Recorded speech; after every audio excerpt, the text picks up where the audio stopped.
যে জাহান্নামের আগুন, ওই আগুনে কেমনে থাকবো? ওই আগুন সহ্য করতে পারবো না। আমারে জাহান্নামীদের নাফরমান গুনাহগার জাহান্নামীদের শরীরের চামড়া 70 গুণ মোটা হইবে। 70 গুণ মোটা চামড়া পড়তে পড়তে পড়তে পড়তে জাফাত দিয়ে পড়িয়া যাবে। আবার চামড়া ব্যবহার পড়তে পড়তে আবার বইরা যাবে। এভাবে পড়বার হবে, পড়বার হবে, পড়বার হবে। আল্লাহ সহ্য করার ক্ষমতা কোনো মানুষের নাই। এজন্য হাতে পায়ে ধরিয়া বলিয়া থইয়া যে এখনো সমাজে ফেরেন, আমার মাওলার দরবারে ফেরেন, চোখের পানি ফেলে কান্দ। বলতে পারেন হুজুর চোখে তো পানি আসে না, দিলটা তো পাথরের চেয়ে শক্ত হয়ে গেছে। এই শক্ত পাথরে দিল নরম করার জন্যে যে কোনো জন হক্কানি আল্লাহর ওলির হাতে হাত দিয়া ওই আল্লাহর ওলির পরামর্শ নিয়ে আমল করো, জিকির করো, মাওলা বাগির জিকির। জিকির করতে করতে দেখতে পারবা পাথরিয়া দিলটা মোমের মতো নরম না হয় পারবে না। ইন্নাল্লাযীনা ক্বালু রাব্বুনাল্লাহ, আমার রব হলো আল্লাহ। এবার ফেরাউন ক্ষিপ্ত হয়ে গেল, লোহা গরম করে সরম গায়ে লাগাই দেবে। হযরত আসিয়া ডাক দিয়ে বলে আল্লাহ, ডাক দেন আল্লাহ, হে কাবাগরের মালিক, আমার কোনো দুঃখ নাই, কোনো ব্যথা নাই, আমি তোমার দরবারে চলে যাব, আমার কোনো দুঃখ নাই। আমি মরে যাব, আমার কোনো দুঃখ নাই। তবে একটা দাবি গো আল্লাহ, তোমার আরশে আজিমের কিনারে আমার জন্য একটা ঘর বানায়া দাও, আমি যেন ঘর থেকে তোমাকে মনটা ভরে দেখতে পারি। জোরে বলুন সুবহানাল্লাহ। আমার আল্লাহ ডাক দিয়ে বলে ফেরেশতারা যা, তাতানাজ্জালু আলাইহিমুল মালাইকা আল্লা তাখাফু ওয়া লা তাহজানু ওয়া আবশিরু বিল জান্নাহ। সুবহানাল্লাহ। এ ফেরেশতারা যা, আমার পাগলির কাছে, আমার বান্দির কাছে যা, আমার বান্দি যে জান্নাত কামাই করছে, আমার বান্দির জান্নাতটা দেখায় দাও। সুবহানাল্লাহ। ডাক দেয় বলে তোমার কোনো ভয় নাই, তোমার কোনো চিন্তা নাই, কোনো টেনশন করো না, ভয় পাও না। এই যে দেখো তোমার জন্য মাওলা ঘর বানাইছে। আল্লাহর বান্দি ঘর, আল্লাহ পাকের জান্নাত দেখতে দেখতে বিদায় হয়ে গেল। আমার মাওলা পরীক্ষা করবে, ইমতিহান নেবে। ইসলামের পক্ষে থাকার জন্য, কোরআনের পক্ষে থাকতে হলে, ঈমান নিয়ে বাঁচতে হলে পরীক্ষার সম্মুখীন হওয়াই লাগবে। কথা ঠিক না ঠিক? দেখেন না, ঈমানের জন্য, আমলের জন্য, নিজের দেশে রক্ষা করার জন্য কত লোক শহীদ হয়ে গেছে। ঠিক না ঠিক? কত মানুষ রক্ত ঝরাইছে, কত তালেবেল ইলম রক্ত ঝরাইছে। এই ইসলামের গাছের নিচে শুধু পানি ঢাললে চলবে না, রক্ত ঢালা লাগবে। কি কথা ঠিক না ঠিক? বেলাল হাফসি কালো মানুষ, এক বিটা জায়গা নাই, তোলা জায়গা নাই, একটি টাকার মালিকও না, একটি পয়সার মালিকও না, গোলামের বেটা গোলাম, বাবাও গোলাম, নিজেও গোলাম, দাদাও গোলাম, 14 গোষ্ঠী গোলাম। কালো মানুষ, বিশ্রী মানুষ, এক পয়সার কোনো মূল্য নাই। কিন্তু কালিমা পড়ছে লা ইলাহা ইল্লাল্লাহু মুহাম্মাদুর রাসূলুল্লাহ। কালিমা পড়ার সঙ্গে সঙ্গে আমার আল্লাহ বেলালকে দামি বানায় দিয়েছে। জোরে বলুন সুবহানাল্লাহ। আমার আল্লাহ বেলালকে দামি বানায় দিল, কিন্তু বেলালের উপর নির্যাতন শুরু হয়ে গেল। ডাক দেয়া বলে বেলাল, শুনতে পাইছি তুই নাকি মুহাম্মাদের ধর্ম গ্রহণ করছো। ও বেলাল, এখনো সময় আছে রে, কালিমা সাইরা দে, আমাদের ধর্মে চলে আসো। বেলাল পরিষ্কার জানায় দিল, কালিমার সুদা, কামিল কালিমার শরবত এত মজা, যে কালিমার শরবত পান না করছে কেউ বুঝাইতে পারবে না। ও কাফেরের দলেরা, আমি কালিমার শরবত পান করছি, এত মজা কালিমার শরবত রে, যে ব্যক্তি একবার পান করবে জীবন দিয়া দিবে, কালিমা ছাড়বে না। কথা ঠিক?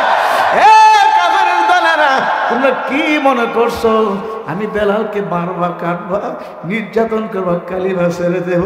না না, আমার রব হলো আল্লাহ। যেরকম কে এখন ডাক দিয়ে বললো, কে সরে চুল দিয়া বেলালের হাতের মধ্যে রশি দিয়া বান্ধ, পায়ের মধ্যে রশি দিয়া বান্ধ, হাতে পায়ে রশি দিয়া বান্ধিয়া মরুভূমির মধ্যে বেলালকে শেষরাতে লাগলো, টানতে লাগলো। মরুভূমির উত্তপ্ত গরম বালিতে বেলালের গায়ের চামড়া খসে খসে পড়তে লাগলো। বেলালের বুকের উপরে পাথর চাপা দিয়া দিল। বেলাল সহ্য করতে পারে না, বেলাল মতো বইরা যাবে, আর বাঁচবে না। বেলালের লালাচারা বন্ধ, একেবারে স্তব্ধ হয়ে গেল। কাফেররা মনে করছে বেলাল মতো মরে গেছে। কাছে গিয়ে কান লাগায় শুনে বেলাল মরে নাই। বেলাল বলে, আমার আল্লাহ, আমার আল্লাহ। এখন বলে কাফেররা বলে বেলাল তো মরে নাই, রশিটা ঘোড়ার পায়ে বান্ধা দাও। এক মাথা বেলালের হাতে পায়ে বাঁধলো, আরেক মাথা রশি ঘোড়ার পায়ে বান্ধা। এবার ঘোড়া দৌড়ায়, বেলাল ডানে বাড়ি খায়, বামে বাড়ি খায়। বেলালে অস্তিত্ব শেষ হয়ে যাবে এমন অবস্থা হয়ে গেল। এখন বেলাল আর চলাফেরা লড়াচড়া করে না, বেলালের সাহায্য এখন যেন বন্ধ হয়ে যায়। কাফেররা মনে করলো বেলাল এবার বইরিয়ে গেছে। বেলালকে ছেড়ে দিয়ে দেখে না, এখনো বেলাল মরে নাই। বেলাল হাত করে আবু বকর সিদ্দিক যায়, দেখে বেলালের উপর নির্যাতন করে। ভাই তোমরা নির্যাতন কইরো না, গোলামের বাচ্চা গোলাম, নির্যাতন কইরো না। তোমাদের কথা যখন শুনেই না, আমার কাছে বিক্রি করে দাও। আবু বকর সিদ্দিক গালেবান বেলালকে টাকা দিয়ে করে করে নিয়ে রসুলের দরবারে নিয়ে বলে, হুজুর ঈমান আনার কারণে কঠিন মার খাইছে। আমার নবী বলে, বেলাল ঈমানের কারণে এত মার খাইলি, তবু ঈমান ছাড়লি না। আমার আল্লাহ বলে, বেলাল ঈমানের কারণে এত নির্যাতন ভোগ করলি রে বেলাল, চিন্তা করিস না, আমি তোর মর্যাদা বাড়াইয়া দিব। আমার মালিকের দরবারে কে সুন্দর, কে কালো, কে লম্বা, কে বেটে, কে ধনী, কে গরিব, আমার মালিক তা দেখে না। আমার মাওলা দেখে কার ঈমান মজবুত, আমলটা সুন্দর, তাকওয়া বেশি। আমার বেলালের গায়ে এত মার, এত নির্যাতন চললো, তবে বেলাল কালেমা ছাড়লো না। আমার নবী যেই মসজিদের ইমাম, সেই মসজিদের মুয়াজ্জিন হইল হযরতে বেলাল।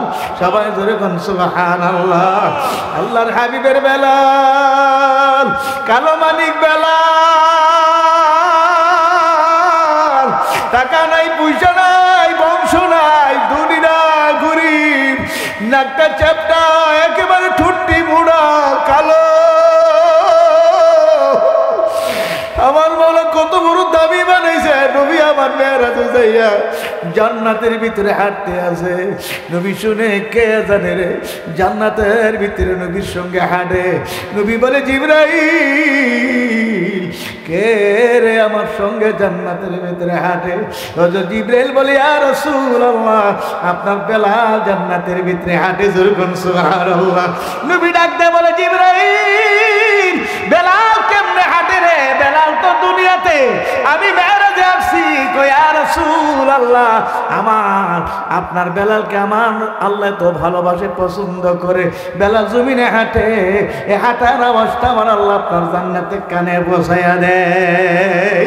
নবী যাইছে বলে, বেলাল আয়, বেলাল আয়, তুই এমন কি আমল করছ রে বেলাল? আমি মেরাজে গিয়া জান্নাতের ভিতরে হাঁটি, তোমার পায়ের আওয়াজ শুনতে পাইলাম। আমি জিবরাইলকে বললাম, জিবরাইল, কে রে আমার সঙ্গে হাঁটে? জিবরাইল বলল, বেলাল আমার আপনার সঙ্গে হাঁটে। বেলাল রে, তুই আমার সঙ্গে জান্নাতে কেমনে গেলি? কি আমল করো? বেলাল বলে, ইয়া রাসূলুল্লাহ, আমি বিশেষ কোনো আমল করি না, আমি একটা কাজ ছাড়ি না। যেদিন আপনি বলছিলেন সব সময় উযু অবস্থায় থাকার জন্যে, উযু যখন আমার সুইটটা যায়, সঙ্গে সঙ্গে উযু ওযু বানায়া নেই, হারাম ওয়াক্ত না হইলে 2 রাকাত তাহিয়াতুল ওযু নামাজ পড়া নেই। নবী আমার ডাক দেয় বলে আয় বেলাল আমার মুখে আয়, কাল্লানি বেলাল রে, আমার আল্লাহ তোর আমলে তো পছন্দ করছে রে, এই আমলের বরকতে আল্লাহ আমার সঙ্গে মেরাজের সাথী বানায়া দিয়েছে। যেরকম সুবহানাল্লাহ। বেলাল আজান দিয়ে শিন উচ্চারণ করতে পারে না। সাহাবায়ে কেরাম বলে ইয়া রাসূলুল্লাহ, বেলালকে বাদ দিয়ে কি নতুন মুয়াজ্জিন দেওয়া যায় না? নবী আমার বলে কেন? বেলালের আযান শুদ্ধ হয় না, শিন উচ্চারণ করতে পারে না। কাফেররা ব্যঙ্গায় টিটকারি মস্কারি করে। নবীজি বলে ঠিক আছে, এশার নামাজের পরে বৈশো, মুশাওয়ারা হবে, পরামর্শ হবে। পরামর্শ বৈশা গেল, মেজরিটি বাড়ছেন, আকসার মতামত আসলো বেলালকে বাদ দিয়ে নতুন মুয়াজ্জিন নিয়োগ দেওয়া হোক। একজন মুয়াজ্জিন আনা হইল, আযান শুনিয়া বলল আর ঠিক আছে, আগামীকাল তুমি আযান দেবে, বেলালকে নিষেধ করে দেব, তোমরা চলে যাও, আমি আশার নামাজের পরে বেলালকে নিষেধ করে দেব। বেলালকে ডাক দেব, বেলাল রে সিদ্ধান্ত হয়ে গেল, আগামীকাল থেকে তুমি আর আযান দিবা না। হুজরত বেলাল বলল ঠিক আছে ইয়া রাসূলুল্লাহ। সবাই ঘরে গিয়ে ঘুমায়, বেলালের চোখে তো আর ঘুম আসে না। বেলাল কাঁদে বলে আল্লাহ, কালো বানালে তুমি বানাইছো, তুতলা বানালে তুমি বানাইছো, গোলামের বাটা গোলাম বানালে তুমি বানাইছো। আজকে আমার মুয়াজ্জিন থেকে বাদ দিয়ে দিলে আমি কেমনে সহ্য করি? আমার আল্লাহ বলে বেলাল কাঁদিস না, ও বেলাল কাঁদিস না, আমার হাতে কুদরতি চাবি কানি। জোরে সুবহানাল্লাহ। পরের দিন তো ফজরের আজান ঠিকই দিল। আজান দিলে কি হবে? রাত্র তো পরিষ্কার হয় না, সূর্য উদয় হয় না। আল্লাহ নবী ইশরাক পড়ার অপেক্ষায় বসে আছে, সূর্য উঠবে, কিন্তু সূর্য ওঠে না, রাত্র পরিষ্কার হয় না, অন্ধকার যায় না। এমনি তাকে দেখে জিবরাইল আমিন আসতেছে। সুবহানাল্লাহ। জিবরাইল আসিয়া বলে ইয়া রাসূলুল্লাহ, ব্যাপার কি? সারা দুনিয়া সব মসজিদ আজান হয়ে গেল, আপনার মসজিদ নববীতে এখনো কেন আজান হয় না? আল্লাহ নবী বলে জিবরাইল কি বলো বুঝি না। হুজুর বুঝেন না, আজান হয় নাই। কেমনে আজান হইল না? আজান তো হয়ে গেছে। আজান হলে কি হবে? আরশে আজিমে পৌঁছে না। আল্লাহ রাসূল, আপনার বেলাল কো আজান কে দিয়েছে? কোন নতুন মুয়াজ্জিন কো কেন? বেলাল কো বেলাল তো আছে। আমার আল্লাহ জানাইছে যতক্ষণ পর্যন্ত আপনার বেলাল আজান না দিবে ততক্ষণ সূর্য উদয় হবে না, রাত্র পরিষ্কার হবে না। আমার আল্লাহ ডাক দে বলে বেলাল, আমার নবী ডাক দে বলল বেলাল কই? বেলাল আয়, বেলাল আজান দে।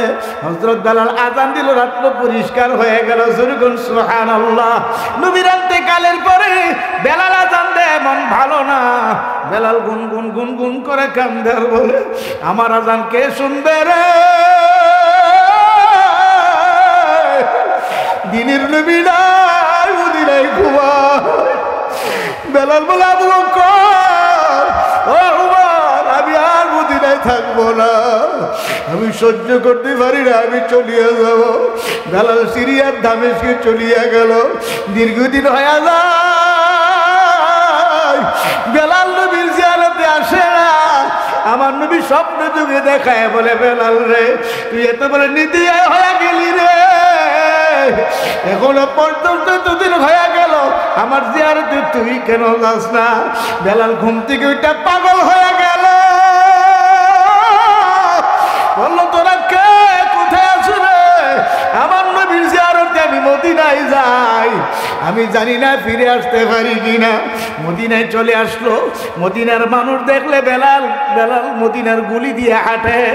মদিনার মানুষের মধ্যে আনন্দের জ্বর হইতে গেল। সুবহানাল্লাহ।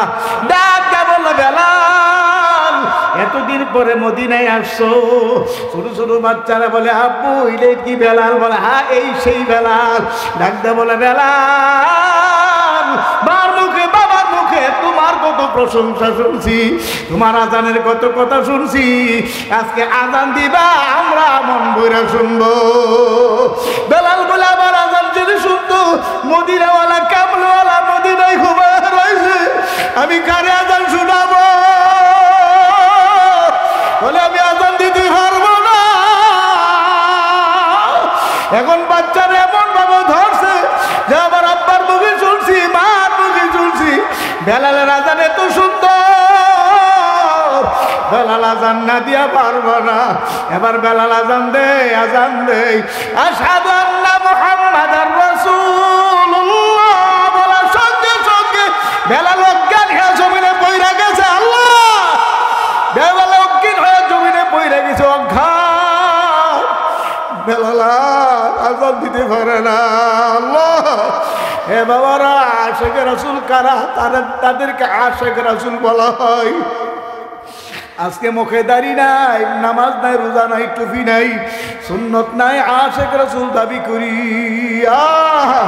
হে বাবারা, যদি আমার মাওলাকে রব মানিয়া, মানার মতো মানিয়া, রবের ইস্তেকামত থাকিয়া, অটল অবিচল থাকিয়া, সুন্নত তরিকায় জীবনটারে সাজাইয়া যদি আমার মাওলার দরবারে যাইতে পারে, আমার মাওলার ঘোষণা, তাতানাজ্জালু আলাইহিমুল মালাইকা, আমার আল্লাহ ফেরেশতা পাঠিয়ে দিবে। ফেরেশতার মওতের সময় পাশে এসে বসবে, বসে বলবে, আল্লাহ তাখাফু ওয়ালা তাহজানু, তোমার কোনো ভয় নেই, তোমার কোনো চিন্তা নাই।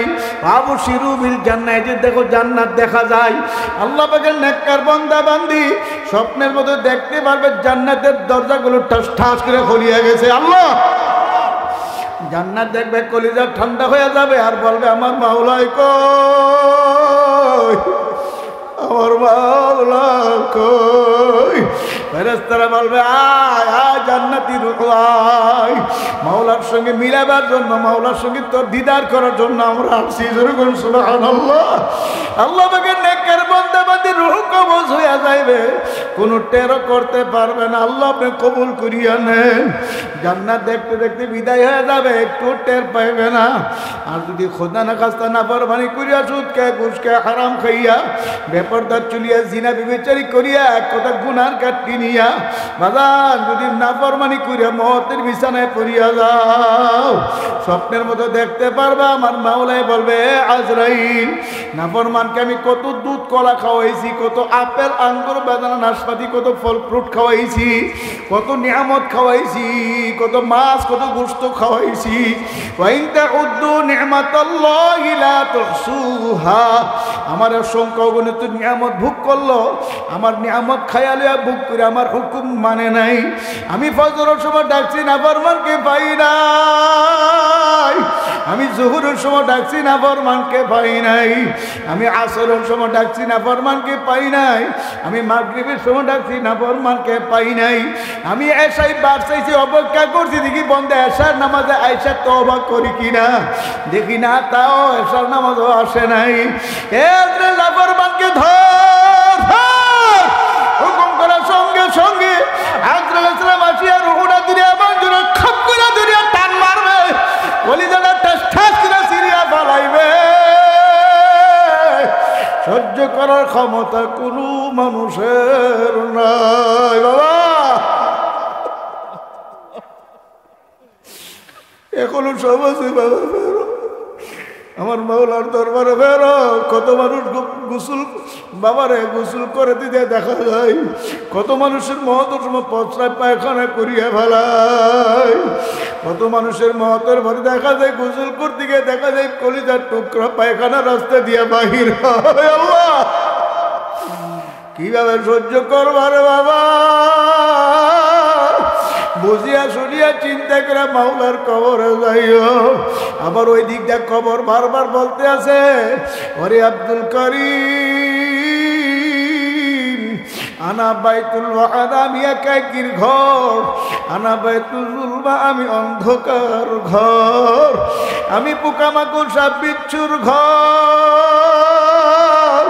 যারা আমার ঘরে আসতে আসো ঈমান আমলের সাথে আর বাতি নিয়ে আইসো, যদি ঈমান আমলের সাথে আর বাতি নিয়ে আসতে পারো, আমি কবর তোমার জন্য প্রশস্ত হয়ে যাব, তোমার গায়ে জান্নাতের পোশাক পরাইয়া দেব, তোমার কবরে জান্নাতের বিছানা বিছাইয়া দেব, কবরের সঙ্গে জান্নাতের সূরা খুলিয়া দিব। যুরগুন সুবহানাল্লাহ।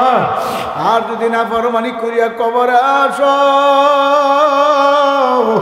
আল্লাহর হাবিব সাল্লাল্লাহু আলাইহি ওয়াসাল্লাম 1450 বছর আগে সাহাবায়ে কেরামকে দেখায়া বলছিল, ও সাহাবারা দেখো, কবরের মাটিটা দুই দিকে এমন ভাবে সরিয়া যাবে, কবরের মাটিটা সরিয়া ঘুরিব ঘুরিব আওয়াজ দিয়া এমন ভাবে কবরের মাটি আসিয়া চা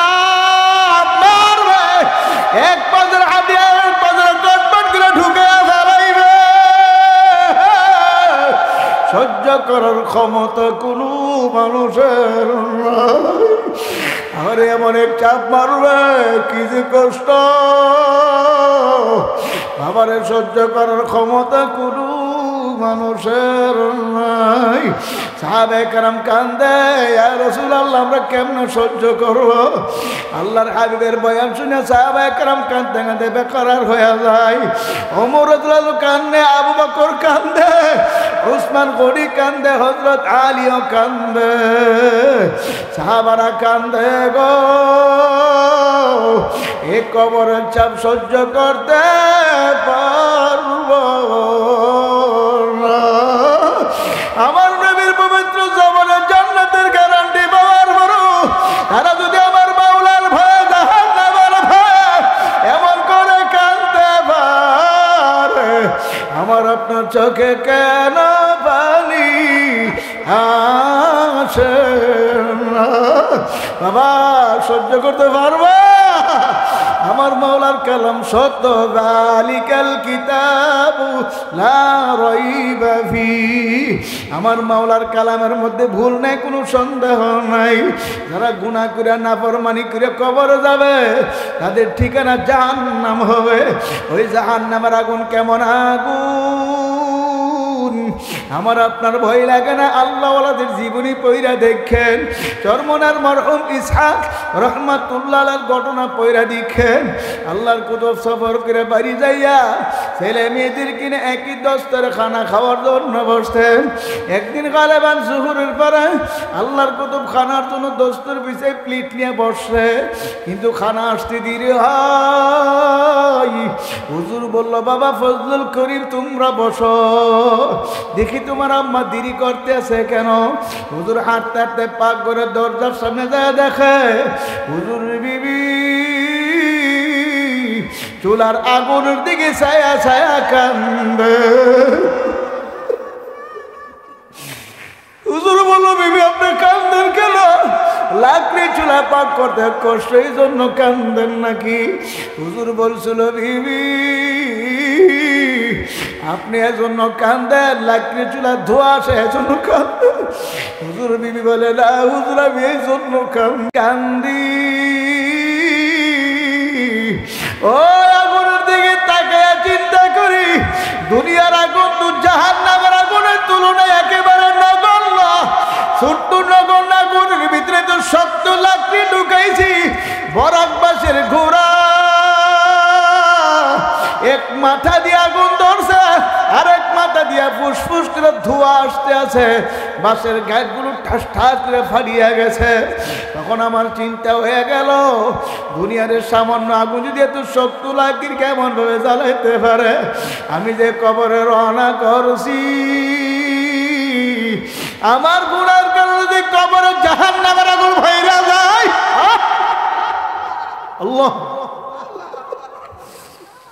আমি কেমনে জাহান্নামের আগুন সহ্য করব? ওই জাহান্নামের ভয়ে আমি কান্দি। এমনি আল্লাহর কুতুব বিবির গলায় একটা চিৎকার মাইরা কান্দে আর বলে, ওরে আমার মাওলা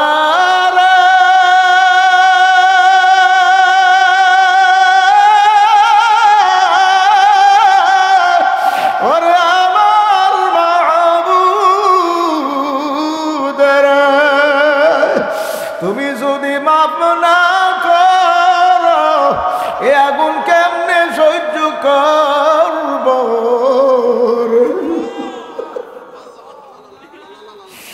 সৈয়দ ফজলুল করিম রহমাতুল্লাহ আলাইহি বলে, বাবার কেবল বাবা গেল, সেও কেন আসে না?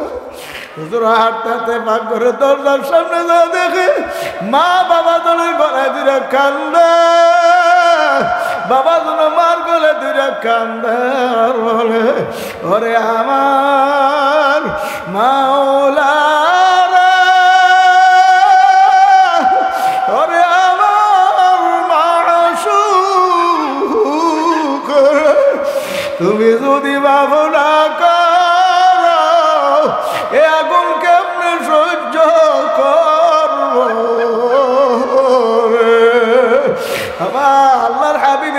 দুইটা একটার পর একটা যার কাছে বিবাহ দিল, যাকে ওসমানী জিন্নুরাইন বলা হয়, তিনি জাহান্নামের ভয়ে আমার কান্দ কবর দেখলে তিনি সহ্য করতে পারতেন না, হাওমা করে কান্না পড়ল যেন হালকা বৃষ্টির পানি দাঁড়িয়ে বায়ে বায়ে পড়ে। সাহাবায়ে কেরাম বলতেন, ওগো আমিরুল মুমিনিন, আপনি কবর দেখলে এমন করে কেন কান্দে? তখন বলতেন, তোমরা কি জানো না আখিরাতের প্রথম মঞ্জিল হলো কবর। আমি যে কবরে রওনা করছি, আমার কবর যদি জাহান্নামের আগুন হইরা যায়, আমি কেমনে সহ্য করব? ওই জাহান্নামের ভয়ে আমি কান্দি। বাবারে, জাহান্নামের আগুন সহ্য করতে পারবো না রে বাবা। হে আল্লাহর বান্দিরা, হে মা বোনেরা, আজকে বাড়ি যায় চুলার মধ্যে যে আগুন ধরে ভাত তরকারি পাক করেন, ওই আগুনটা জ্বালায় একটু পরীক্ষা কইরা দেখেন, হাত ঢুকাইয়া আঙ্গুল ঢুকাইয়া ওই আঙ্গুল হাত যদি রাখা না যায়, তখন মনেরে বুঝায় নরে মন, দুনিয়ার সামান্য আগুনের ভিতরে হাত বা আঙ্গুল রাখা যায় না। এই দুনিয়ার আগুনের যে 70 গুণ বেশি তেজের জাহান্নামের আগুন, ওই আগুনে কেমনে থাকব? ওই আগুন সহ্য করতে পারবো না। আমারে জাহান্নামীদের নাফরমান গুনাহগার জাহান্নামীদের শরীরের চামড়া 70 গুণ মোটা হইবে।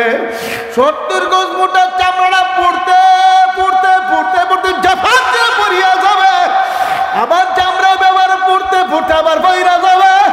এভাবে পূর্বার হবে, পূর্বার হবে, পূর্বার হবে। সহ্য করার ক্ষমতা কোনো মানুষের না।